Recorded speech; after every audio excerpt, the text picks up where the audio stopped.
Church, I pray that this week has been a blessed one for you and that you're seeing God at work, even in this crazy time that we live in.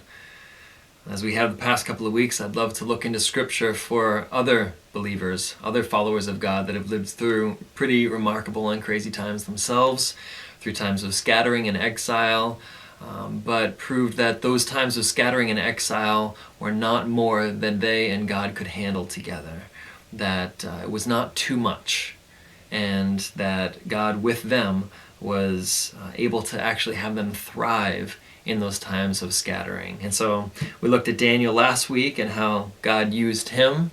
And this week I want to look at another man and his adopted daughter and see how God used them as people of influence.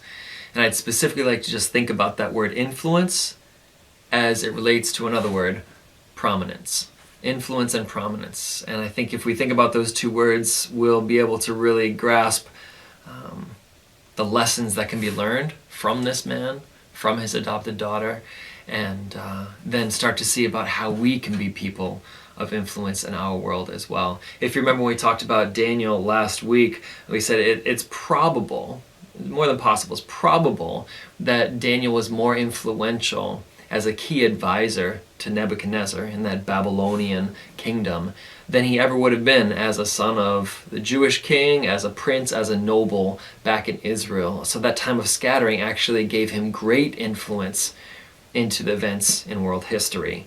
Well, we see the same thing with this gentleman as well and his adopted daughter. We see people who, if it weren't for a time of scattering, would not have had the influence that they had. They were key people used by God at key times.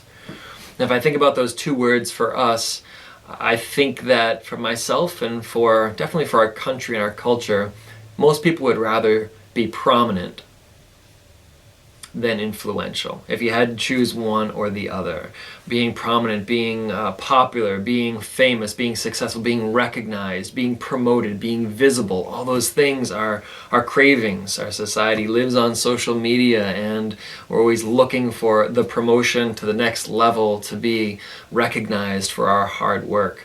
You know, we consider it a crime when we work really hard and get no recognition for it, and someone else who doesn't work as hard gets recognized and promoted in our place. We really strive for prominence. Prominent officials, prominent athletes, prominent thinkers and scientists.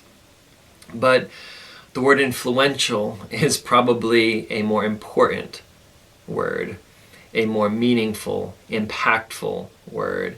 And if we are striving to be people of influence, wherever we are, whoever we're around, as opposed to people of prominence, I think we might have a greater impact in this world for God and for the kingdom than if we're looking for the recognition for ourselves. And so the person we're going to study this week is a man named Mordecai. And like the most blatant example of his role as an influencer, but not role of prominence, was that the book of the Bible that he is the key player in does not have his name. It's the book of Esther. But if there was no Mordecai, her cousin who adopted her as her parents died, who raised her as his own daughter, if there was no Mordecai to adopt Esther, there's no book of Esther. If there was no Mordecai to raise this adopted daughter, there's no book of Esther. If there's no Mordecai to advise her and give her instructions as she's being selected to possibly be a queen, if there's no instruction there is no book of Esther. If there's no Mordecai hearing what's going on, the rumblings in the court, and passing word to Esther to tell the king to save his life, then the king isn't saved. There's no book of Esther.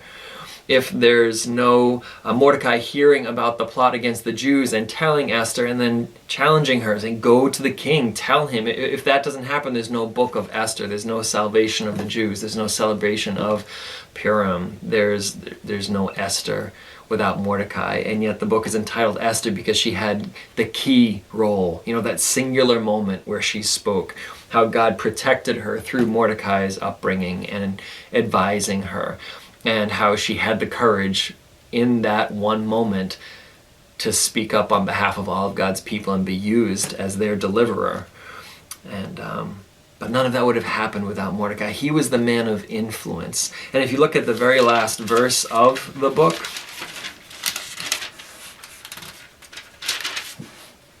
in chapter 10, verse 3, after the whole story comes full circle. It says, "For Mordecai the Jew was second in rank to King Ahasuerus, and he was great among the Jews and popular with the multitude of his brothers, for he sought the welfare of his people and spoke peace to all his people." That's an influencer.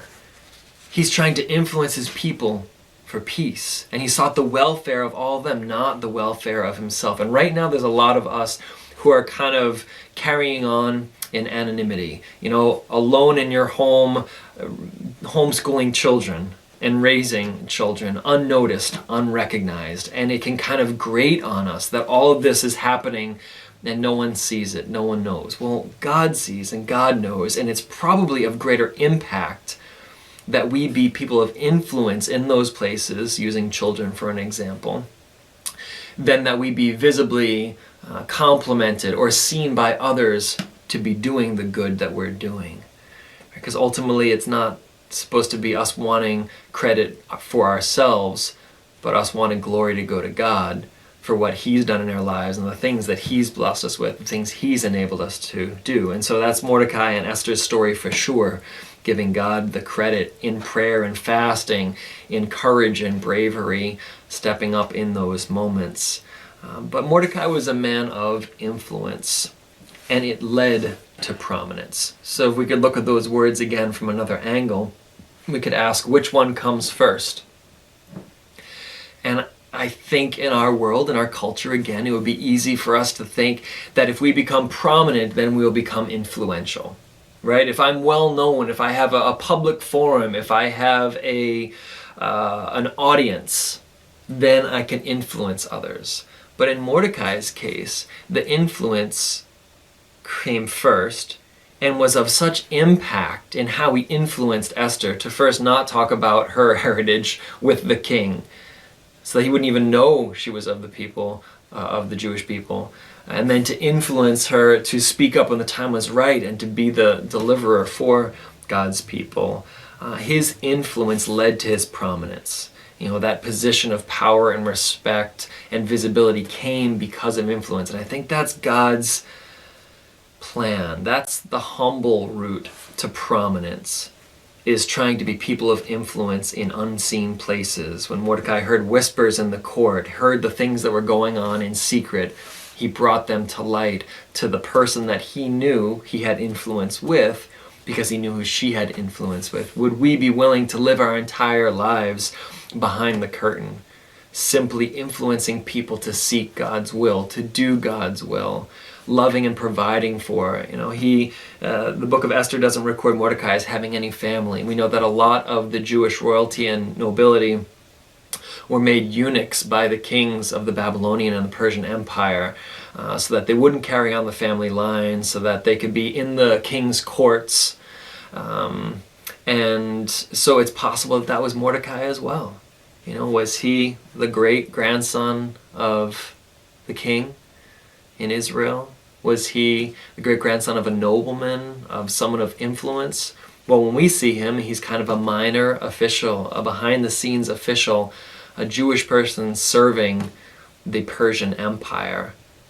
What is he doing? What is he affecting? What did he dream for? What did he lose? But that position was perfect for him to look at his uncle's daughter, his cousin Esther, and say, she's got no family. I can take care of her. And Mordecai didn't even have a family of his own, and so he just took her in and cared for her, raised her, gave her the advice to help her grow into a godly woman who knew her place, who knew her people, who knew her heritage, so that could be part of the influence she would bring to bear on her role as queen, on her speech to the king, and on the eventual saving of all the Jewish people. And so we're not going to go through the whole book of Esther, but I encourage you to read it on your own and to think about the difference between influential and being prominent, and maybe even have a time of reflection or confession or repentance between God and yourself, between me and the Lord, just to say to him, all right, Father, if I could be given either, which would I ask for? It's sort of God's question to Solomon too. If you could have anything from God, what would you want? Would you want fame and riches and prominence? And Solomon says, I'd rather have wisdom to know how to lead your people, for I'm not capable. There's a humility there, recognizing that the greater role is to be a support to many, to be a discipler of many. The greater role is to be the one who encourages, the one who equips the many. Think of that in terms of our marriages. Do we want to be seen as the spouse that has it all together and carrying the other spouse along? Or do we want to be influential in the life of our spouse so that they can rise up to be all that God has them to be, and at key moments in their lives that they might get all the credit, even if we logged all the hours praying and grooming? Maybe we have an unsaved loved one where we're just praying for them. What will our influence look like in their lives so that at exactly the right time they may become the people of prominence? They may be called by God to have the one word, the one action which lingers in history. These were not people who were part of the Persian Empire. These were slaves and servants that had been stolen from their homelands. Now Mordecai may be a second or third generation Jewish boy growing up, having everything taken away from him, but recognizing his role in the times, recognizing it was good to bless and protect the king of that country, even though that king was not a God-fearing man. And if you fast forward before Mordecai, God had done the exact same thing with Daniel and King Nebuchadnezzar. God brought Daniel out of his homeland to be an influencer so that this king, Nebuchadnezzar, who didn't know God, might see God at work. Praying for the welfare of their country, even if the country is not a godly country. Being an influencer for life, speaking words of life. That's what Daniel did. And so Daniel lives, serves, influences, dies. Mordecai is born, comes to his position behind the scenes, raises this young girl, influences her, and then in turn becomes a very influential person. So God had his behind the scenes people that he was raising up to be influencers in these pagan cultures who didn't know anything about God, so that God could still keep protecting his people. He could still keep influencing worldly cultures. That's who we need to be today. We need to pray that God puts influential believers in all the different levels of government. We need to pray that God puts influential spouses into the homes of non-believing spouses to be influencers. Godly parents who can influence their children. Godly employees who can influence their boss for the better, for their good, for their blessing, because of how God might use them in the world. So the takeaway from the book of Esther for me this week was simply a desire to be people of influence. And so I ask you to kind of take that challenge for yourself and consider, what does that look like for you? Who are the people in your world? And whether you have a position or a title or a role that's very visible or one that's completely unrecognized and hidden, instead of wanting credit, desire influence. It comes with humility, may lead to prominence, but that is up to God, and that's not ultimately the goal.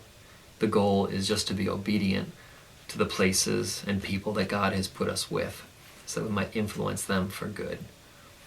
Jesus said, "Let your good works shine before men, so that they may glorify God in heaven." So my prayer for you for this week, in our time of scattering, in our sort of exiles, in our homes or in unemployment, whatever form of scattering and exile we're experiencing, my prayer would be that we recognize who we are around, the people in the house that we're living in, the people that we talk to on the phone or online, the jobs that we work at. May we be people of influence, so that after our whole life is lived and it's all said and done, if they write the story of our life and put someone else's name in the heading, like what happened for Mordecai. He lived his whole life as an influential man and then becomes a behind-the-scenes character in the book of Esther. May we find glory in that. May we find pride in that. May we find a lot of satisfaction in knowing that it wasn't about us, but that it was about God. And may God get the glory while we work tirelessly to influence everyone around us, to see his love, and to serve and obey Jesus Christ. So may God bless you in this week of scattering.